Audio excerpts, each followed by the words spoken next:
کبھی سوچا ہے اگر کوئی چیز آپ کی زندگی کو ایک لمحے میں بدل دے؟ کوئی ایسی چیز جو آپ کو وہ سب دے دے جس کے آپ خواب دیکھتے آئے ہیں؟ آج کی کہانی ہے علی کی، ایک غریب مگر خواب دیکھنے والے لڑکے کی، جسے ملے جادوئی جوتے اور پھر سب بدل گیا۔ لیکن کیسے؟ جاننے کے لیے ویڈیو کو آخر تک دیکھیں۔ یہ کہانی ہے علی کی، جو ایک چھوٹے سے گاؤں میں رہتا تھا۔ اس کے پاس نہ اچھے کپڑے تھے، نہ جیب میں پیسے، لیکن ایک چیز جو علی کے پاس تھی وہ تھے بڑے خواب۔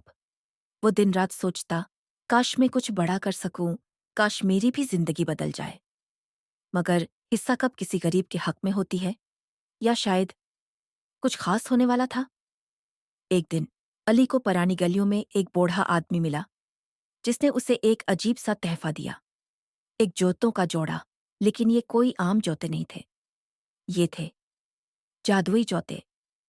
جب تم انہیں پہنو گے، یہ تمہیں وہاں لے جائیں گے جہاں تمہاری قسمت تمہارا انتظار کر رہی ہے، بوڑھے نے کہا اور نظروں سے غائب ہو گیا۔ اب بتائیں، اگر آپ کو ایسے جوتے مل جائیں تو سب سے پہلے کہاں جانا چاہیں گے؟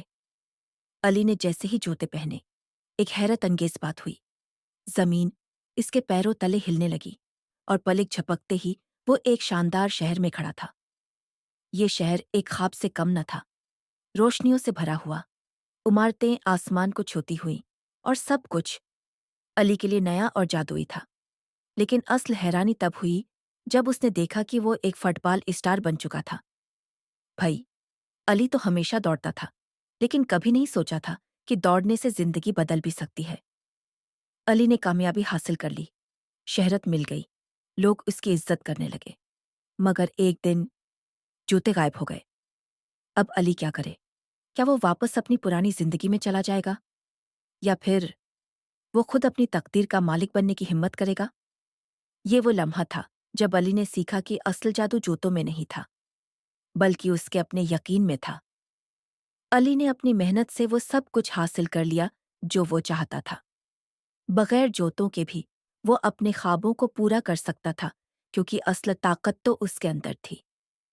اور دوستو، یہ کہانی ہمیں یہی سکھاتی ہے کہ جادو ہمارے اندر ہوتا ہے، ہمارے حوصلے میں، ہمارے یقین میں۔ اگر ہم خود پر بھروسہ کریں تو ہم اپنی تقدیر خود لکھ سکتے ہیں۔ کیا آپ کو یہ کہانی پسند آئی؟